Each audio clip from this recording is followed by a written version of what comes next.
Welcome to the Mindset Experiment, where we don't just talk about growth, we test it in real life.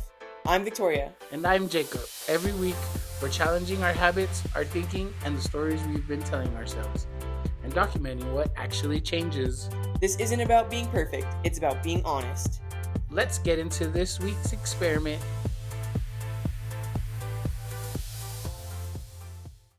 Action. Welcome to the Mindset Experiment. I'm sorry. Sometimes I feel like the podcasts aren't very good. Really? Yeah. Why? I don't know. Because, it's I want there to be structure, but also, not at the same time. It's, hard to, get candid, thought. You know what I mean? So, where it's not just, like how we talk out there, you know what I mean? Like, we can get on a subject and then we're just, talking without, really a topic, but we are talking about a topic.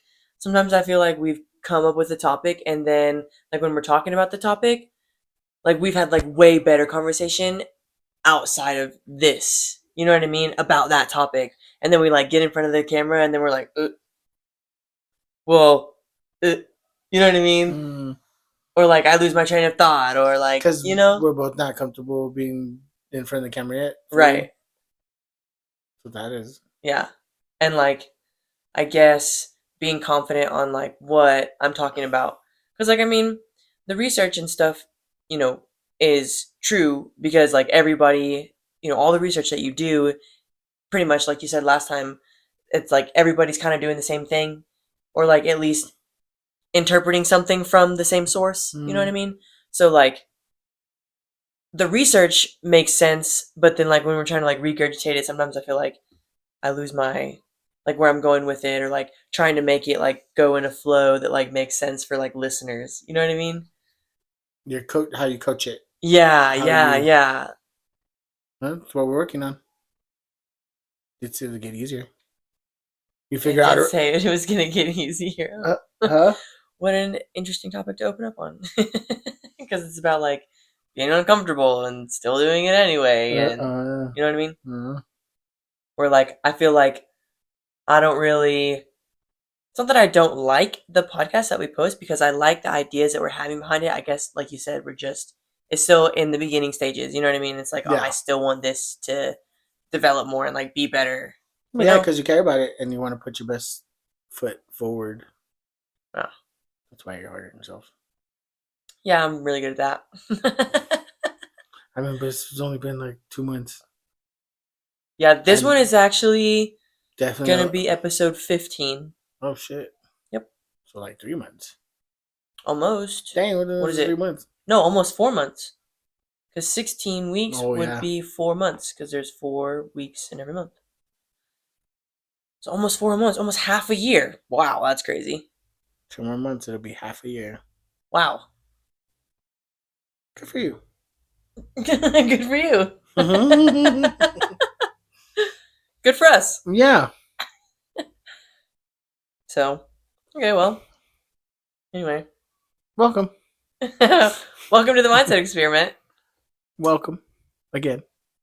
This week is all about your comfort zone and how it's lying to you.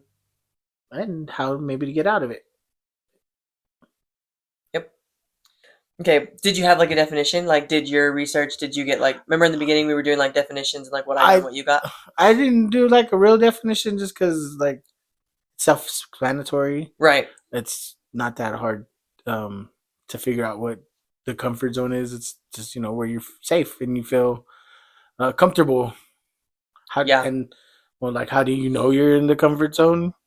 Well, you ask yourself when was the last time you've ever done something that makes you feel nervous, or what was the last time you did something new or scared?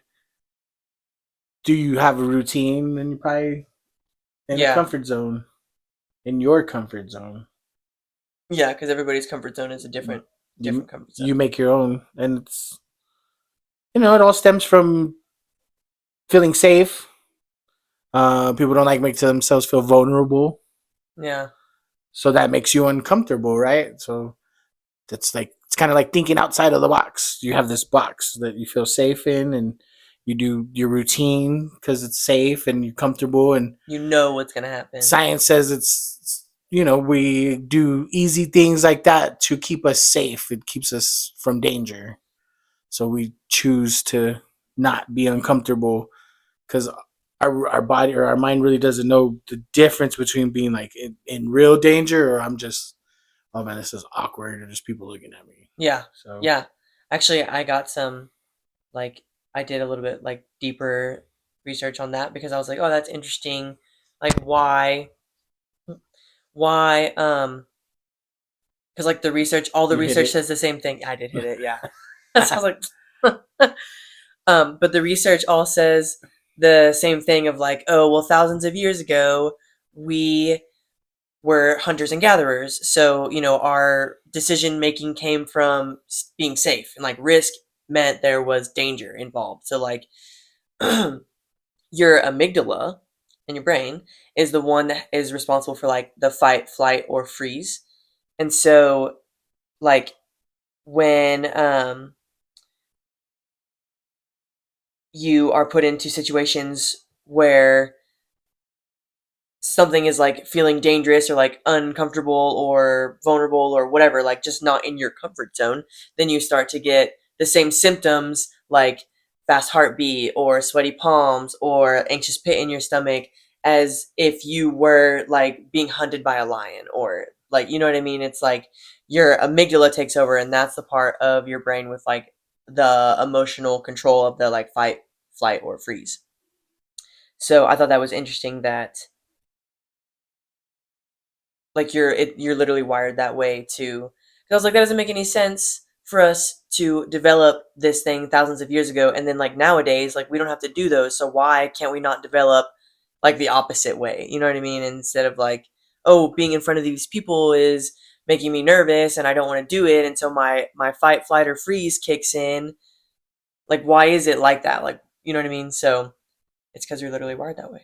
That's crazy. Yeah.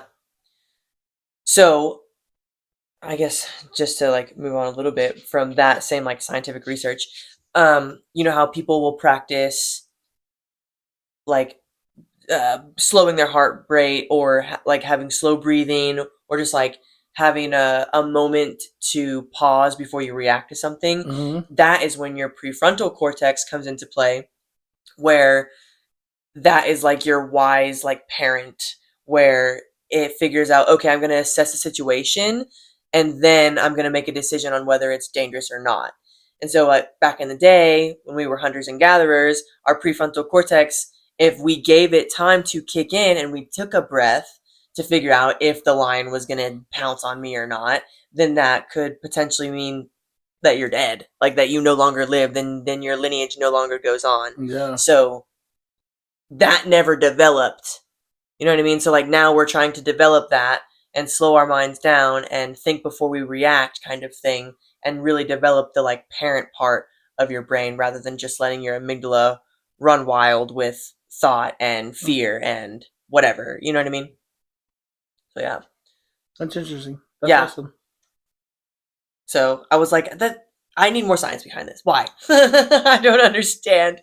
So but like that's why like every big goal that you have is like, oh, can I really do this? Like, oh, I don't know if I can do this. Like there's doubt, right? So like, You're trying to keep yourself safe. right, you're trying to keep yourself safe because you don't know what's going to happen on the other side of that decision. Mm-hmm. Right. So That's why people don't step out of their comfort zone. right, because of can I really do this? So like why not quit the job? Why not start the business? Why not go to the gym? Why not have the difficult conversations? And it's because that the comfort is convincing us to stay the same and like unbothered with no extra thought or energy that's wasted, and that makes you safer. Um, that's also another reason that um, when your brain gets those habits that you were talking about a second ago, like where you get into a routine and that becomes comfortable. That you get into habits like that because your brain wants to take up the least amount of energy as possible. Because like where your brain only weighs 2% of your body mass, it takes up 20% of your energy, and that's at rest. It's like when you're not making a decision, when you're not having to, think about all of these things, right? So like your brain will put these habits. That's why you can go onto like autopilot, like driving to work, or um, doing something that you wash dishes, or doing something that you do scroll social Every day, media, yeah. right, every day. Um, so yeah, it puts that into like autopilot. So once you develop those habits, like scrolling your social media every day, your brain automatically goes into, oh, it's time for, like, this is the time that we do this. This is the time that we do this. So then breaking out of that habit is like where the like growth comes from pain, like where you grow, where it's like, okay, well, if you just step out of that once or twice or three times, or if you can make it four times and five times, then it's your brain's gonna be like, oh wait, we're doing something different now. Like, Get in that kind of routine. right, Stack the good habits. right. Um, so yeah, a lot of people think that the comfort is peace, when really the comfort is Just safety. familiarity. Yeah, It's safety. just routine. It's just habit, right? So like even your unhealthy habits and routines can be comfortable for you. You know what I mean? So one quote that I came across was, "Your comfort zone will decorate your cage until you forget you're trapped." So it like tries to make it as pretty as possible And then you, inside, you're a box. right? Whereas there's so much outside to discover. So like staying in a bad relationship, or staying broke, or staying overweight, or staying at a job that you hate, like those are all cages that you've just like prettied up in a way. You know what I mean? Like you put your own little decorations inside and go, oh, that's cute, but you really hate it there. You know what I mean? Like Right. you try to do your best to mask. So then, like, what does that cost you? That costs you opportunities, it costs you confidence in yourself, your health, relationships, money, Your feelings. your purpose. Right. Yeah, a lot of things. So, like, every vote to comfort each day, like, every vote that you make, every choice that you make to do that easy habit that like you're becoming aware of and is not good, is a vote for a life that you already have. Like without changing your routine and changing what's familiar to you, you are staying in the life that you have, Mm. staying stagnant, staying inside of your comfort zone. So how And do you get out of it? One might ask. so how do you get out of it? Um Push yourself. right. Do something uncomfortable. So even though we're wired that way with like our amygdala, we can break that, right? Like Mm-hmm. our brains have neuroplasticity, so they can be changed, they can be fixed. Your brain is not something that's like, oh, it's there or it's not. You know what I mean? Like you can make neural pathways and you can strengthen those and you can make new ones, make new uh, connections. So like earlier when I said, if you make a choice and then you can make the choice again and you can realize that it's not actually hurting you, then like that builds your neural pathway stronger, and it can help create like new neural pathways so that it's not as hard. It becomes easier each time. You know what I mean? So, like you said, taking the first step, doing identifying an area in your life where you are too comfortable and you know that it's not a healthy comfortable, and then taking the first step to like change that habit. So you got to get like real personal. You know what I mean? Like really, Deep, deep down. right. You can't be surface level. So the thing that I wrote down for listeners um, is, what is one thing that you've been avoiding because it feels uncomfortable? So that's a question that you can like ask yourself to dig a little bit deeper, but then also act on it. Do it, not because it's guaranteed to work, but because uncomfortability expands your normal. So And it's practice. it's You practice, practice being in nervous situations or uncomfortable situations. right? Then those feelings start to dissipate easier. Second nature. Go meet someone new. Yeah. Talk to a stranger. Yeah, I feel like that's why a lot of people will do like I think they call it like no therapy or whatever, where they have to go out in public and they have to ask 100 different people a question that they're more than likely going to get turned down for because it's rejection therapy, not no therapy, rejection therapy. I don't know what that does. I've never really looked into that, but that is something that people do. Or like doing cold plunges. That's definitely something that helps to build that strength of like you can do hard things or you can do things that are uncomfortable, and then it like moving forward things are easier. um Different things like that, I guess, like finding different neuroplasticity exercises.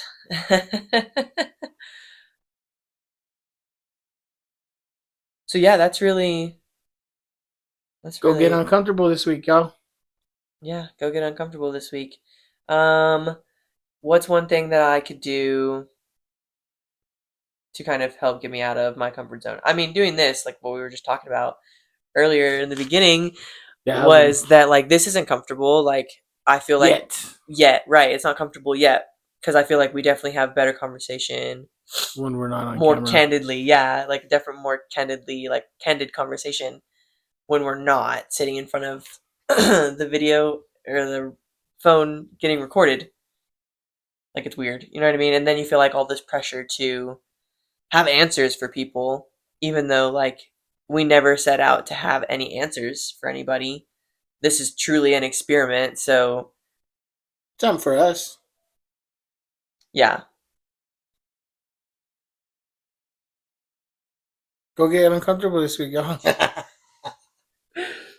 Talk to someone new. I don't know. What else can you do? I mean, it just depends on where you've decided that your area of uncomfortness, or if you can identify rather where you are most comfortable and then think the opposite of that. You know what I mean? It's different. It's gonna feel like it's gonna be different for I think everybody. just try something different every day. Because then each small win would build a confidence that will get you to where because you might not necessarily know where to well, change what you want to change, right? Like, be getting listeners right now, like, oh, I just stumbled upon your thing. I'm just now getting into this. They haven't really deep dived down deep to figure out, oh, I definitely need to stop being shy, so I need to do this, or you know what I mean? Like, Yeah. so I would say do something different every day for Hmm. like a whole week. For the rest of this week, try, like you said, dude said, take a cold shower one day. Just random out the norm kind of thing. So then you get through it and you're like, dang, that was, A, Not that that was bad. not that bad, and B, it was like, well, that was interesting. Maybe I learned something about yourself. Hmm. Either you might like it or you might not. Hmm. If you live out here where we do, it might be nice because it's freaking hot some days. Um, Go to sleep early one day. That's different. Try Yeah, something. waking up early. I feel like that's something that a lot of people struggle with. It's something that I struggle with for sure. It's like waking up early, but then each time that I've woken up early, it's crazy how our brains are because like just doing something once and then waiting like 2 or 3 weeks to like do it again is doesn't help build neural pathways. Like you have to do it consistently. So like even though I've woken up in the morning, waked Woken. even though I've woken up early in the morning, She's woke. one, even though I've woken up early one time and I know that, oh wow, like this felt better. I got more things accomplished. It made me feel good. I didn't do it the next day. You know what I mean? Like it was still like it's still hard for me to this day is what I'm trying to get at because I only did it one time over, you know what I mean? Every 3 weeks. Like, oh, I think I'm going to wake up early tomorrow. Like only when I felt like it. You know what I mean? And if that's something you want to change, then you can do that. Right. Set a goal. I'll do it 3 times this week, Right. And then get more and more and or more two, and then each three, week. and then four. So like waking up early is definitely something that a lot of people don't like to do. Going to the gym is something that a lot of people don't like to do, or like just trying to get any kind of like physical activity, whether you got a home gym at your house in your garage and you just don't go out there and lift the weights like you should be. Or if you have a membership and you pass the gym every single day, but you keep on driving. Because you're uncomfortable. Right, because it's uncomfortable for you to go inside, or you know that it's going to make your body feel uncomfortable, or you don't know what to do inside of the gym, or you don't know who you're going to see, or you know what I mean? That's All, something all that things that make you uncomfortable. mhm. Talking to strangers in line, I feel like is definitely uncomfortable, See, that one doesn't really necessarily bother me. I can totally strike a conversation up with anybody. and you would strike it up. Me? Yeah, Yeah. Do you not know me? yeah, but I also know that you don't really like people. Oh yeah, I don't like So why would you strike up conversation with people that you? because I kind of already like crack jokes around people that I don't fucking know, and Yeah, I guess you I really kind don't of give a shit already do what. it just because I don't like it. Don't mean I'm not gonna. I'm more entertaining myself. Yeah, I was gonna say you don't give a shit like what they say, so it's like not nerve wracking to you like what you have to say back because you don't give a shit what you say back. You're like you're gonna say whatever you say because that's what you want to say. But not everybody's like that. That's all I'm saying. Talking to Yeah, strangers is not one that would be waking up early. Yeah, well, yes and now no that I do it, it's not a problem because sometimes I because it's wake been up part of your early. routine, I wake up early on my days off. right? It's become part I of your like it routine, though. It definitely makes the day longer for sure. And but longer in a good now, way. yeah, yes, I feel more accomplished. And well, also now that there's more direction in the morning, like my morning routine is a good one. I feel that I'm. It's not the best, but I'm perfecting it. Like Yeah, you're getting better every day. making my bed and not getting on social media right in the first thing in the morning. And I'm still inching my way closer to wake up that hour earlier so I can go walking. And what else do I do in the morning? I'll find three things that I'm thankful for every morning. Um, Nice. I didn't know you were doing that. on my way to work, like if I'm starting to think negatively, I try to change that. Um, I read my little book when I do my potties. And what else? After that, I try to plan out my day in my head, like, you know, your mental preparation. I don't know. I've tried to implement all that as of recent. Nice. So that was definitely something new, stepping out of the comfort zone. Mhm. 'Cause I Mhm. never used to do that. Yeah. But doing all this now, that's one of my routines in the morning. I like it. It's getting better. Yeah. Perfecting it. It's Yep. only been 4 months, so Have you been doing all I of can't that for all 4 months? not all of it all at once. Like, okay, so we started doing our beds, and then you started. You were the one that started doing like no phone in the morning Mhm. for a good while, and then I followed suit. And then the more we started like doing little research and finding different motivational speakers and life coaches and stuff, they like that lady was the one who would talk about her routine in the morning was being thankful, right? Finding things to be thankful for every morning when you wake up. Like you can either pick this first same three or whatever three. It's easy to find something to be thankful for. And then as of late, I've been doing that to be like when I'm mad, Mhm. to like, all right, well, what am I thankful for? Like, what am I truly thankful for that is going to get me out of that mood? Mhm. So it wasn't like all of it was as soon as we started doing this is what I started, but no, it's been Gradual. gradual, kind of like how it's this podcast has been, right? I'm sure like we were in the very few first episodes, and then now it's a little hopefully being smoother and more It's getting more fluid. Yeah. Like. enjoyable to watch. Yeah. So, but all of that is being out of your comfort zone, trying to do something new that Trying to create new habits. you're Yeah. not doing before. Never used to do that kind of stuff. Yeah. Yeah. Get up, fucking I never have thought to do any of that kind of stuff. You know what I mean? Like it be was. brain dead and just Yeah. And then gotta get ready for work, and then go to work, and then be yeah. uh, So yeah, definitely a work in progress. And stepping out of your comfort zone is not something that you can just switch overnight. definitely a gradual process for sure. So don't beat yourself up or get down on yourself because you No, missed a but day or you yeah, missed 2 days or you missed 3 days. Like, nobody's perfect. Just don't miss it a week. Keep going. yeah, keep doing it. Even if you Every have missed a week, start it back up. Remotivate yourself. So, expanding your horizons in your brain is good for you. It'll open up opportunities yeah. that you might be missing now. Yep. So, thanks for watching. We'll see you next See week. you next time. Thank you.